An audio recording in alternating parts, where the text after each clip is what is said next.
16 December 2025। আজকের দিনে কোন কোন নক্ষত্রের বন্ধুদের ক্ষেত্রে সর্বাধিক সুবিধা প্রাপ্তির সুযোগ থাকছে এবং কাদের সতর্ক থাকতে হবে সেই সম্পর্কে আলোচনা।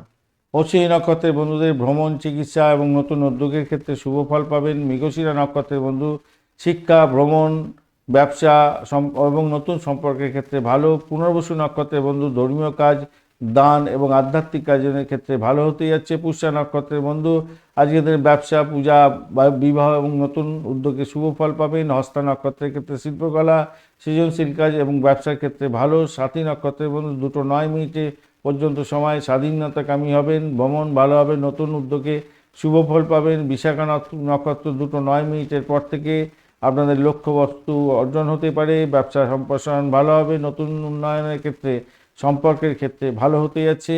অনুরাধা নক্ষত্রের বন্ধু আজকের দিনে বন্ধুত্ব বৃদ্ধি হবে, সম্পর্ক ভালো হবে, ধর্মীয় কাজে ভালো। শ্রবণা নক্ষত্রের ক্ষেত্রে শিক্ষা, পূজা এবং আধ্যাত্মিক সাধন ভালো। আর ধনিষ্ঠা নক্ষত্রের ক্ষেত্রে ব্যবসা, ভ্রমণ, নতুন উদ্যোগে শুভ ফল পাবেন। রেবতী নক্ষত্র ভ্রমণ, সৃজনশীল কাজ এবং আধ্যাত্মিক সাধনের ক্ষেত্রে ভালো ফল পেতে যাচ্ছেন।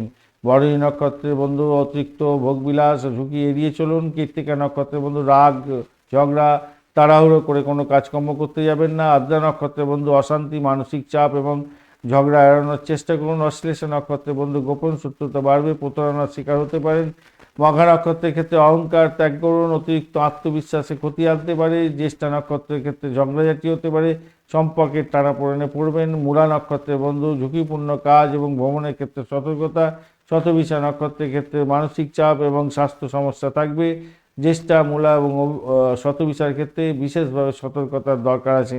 ধন্যবাদ বন্ধু, ভিডিওটি দেখার জন্য। লাইক, শেয়ার, কমেন্ট অবশ্যই করবেন। এই ধরনের ভিডিও পেতে অবশ্যই চ্যানেলটি সাবস্ক্রাইব করে রাখবেন।